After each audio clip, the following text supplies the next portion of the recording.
Ya, bismillahirrahmanirrahim. Assalamualaikum warahmatullahi wabarakatuh. Balik lagi dengan seri tanya jawab TLN ya. Ini menarik nih, pertanyaan kali ini yang insya Allah banyak yang mengalami gitu ya. Walaupun harusnya gak ada masalah gitu ya, karena kalau udah sadar bahwa ini memang prosesnya, tapi tetap aja gitu. Pertanyaannya yang masuk ke tim TLN adalah ta'aruf ditolak terus. Gimana solusinya ketika ditolak terus untuk ta'aruf?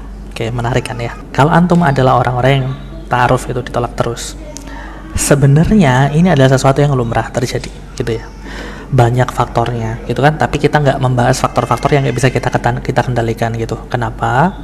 Ya karena kan kita hanya bisa fokus dan mengubah apa yang bisa kita ubah gitu ya. Jadi kalau misalnya kita ta'aruf ditolak terus, gimana solusinya? Pertama, sadari dulu gitu ya bahwa ini adalah takdir dari Allah ya. Jadi antum ta'aruf ditolak terus, diterima segala macam, itu semua takdir dari Allah dan sudah dituliskan di Lauhul Mahfuz. Jadi nggak perlu galau, nggak perlu bingung, ini cuma hasil aja. Yang antum akan dimintai pertanggungjawaban oleh Allah adalah tindakan antum dan perbuatan antum. Apakah antum mencari istri atau suami dengan cara yang syar'i atau dengan cara yang berdosa gitu ya.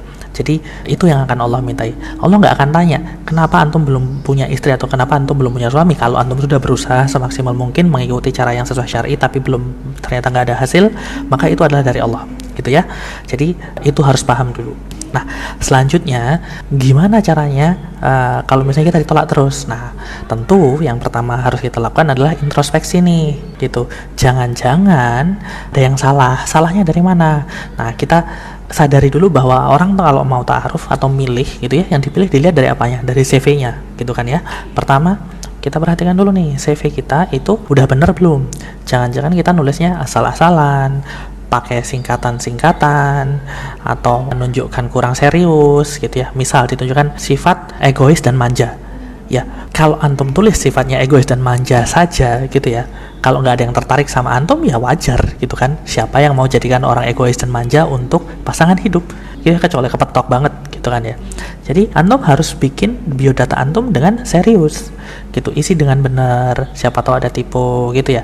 Artinya antum setelah bikin data itu dan antum selesai, antum coba baca sendiri. Kira-kira kalau antum jadi orang lain, berminat nggak lihat CV itu?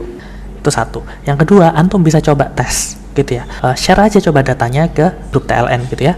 Share ke teman-teman atau share ke kakak misalnya, atau ke saudara laki-laki atau orang lain yang tahu tentang ta'aruf gitu. Kalau misalnya nanti kalau ternyata kebutuhannya banyak, kita bisa buka nih layanan dari TLN untuk bantu nge-review gitu ya, nge-review tentang CV gitu kan. Cuman itu salah satu nasihatnya adalah ya di-review lagi gitu ya, biodata antum, CV antum itu seperti apa. Kalau misalnya ada yang kurang ya diperbaiki gitu ya. Artinya jangan heran kalau misalnya antum ditolak terus, ternyata sebabnya adalah karena ya antum nggak serius nulis CV-nya gitu kan. Terus yang ketiga, bisa jadi antum targetnya ketinggian gitu ya. Jadi antum misalnya nih, antum hanya mau sama akhwat yang hafiz 30 juz, hafizah 30 juz gitu. Tapi ternyata antum aja hafal cuma surat-surat pendek. Ya susah, berat bro gitu kan ya. Jadi ini harus disadari. Antum harus tahu siapa diri antum, dan antum harus tahu kira-kira siapa yang berminat sama antum. Tapi ditolak terus pun itu nggak ada masalah gitu ya. Yang penting antum udah berusaha. Dan sebagai gambaran aja, TLN itu sudah memfasilitasi lebih dari 5.000 ta'aruf. Ini 5.000 kali ngeta'arufin orang gitu ya. Tentu aja orangnya ada yang sama, ada yang beda gitu. Satu orang bisa ta'aruf berkali-kali gitu ya. Tapi 5.000 kali ini bukan jumlah yang sedikit gitu ya. Dalam sehari itu TLN bisa kayak 3-4 ruang ta'aruf baru yang terjadi gitu kan, yang kita fasilitasi. Nah dari sini yang nikah itu nggak banyak, yang nikah itu baru sekitar 140-an orang kira-kira. Jadi kebayang ya sama antum ya, kira-kira memang yang menikah dari ta'aruf memang nggak banyak gitu. Tapi ini sesuatu yang bagus. Kenapa? Karena seleksinya benar gitu ya, lewat cara yang syar'i, dan kalau nggak cocok ya nggak apa-apa. Maka harus ditanamkan mindset ini.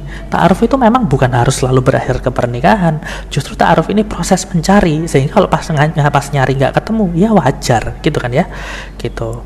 Jadi semoga sedikit informasi dan jawab ini bisa membantu antum ya nanti dalam menghadapi penolakan selanjutnya. Jadi itu aja, semoga bermanfaat.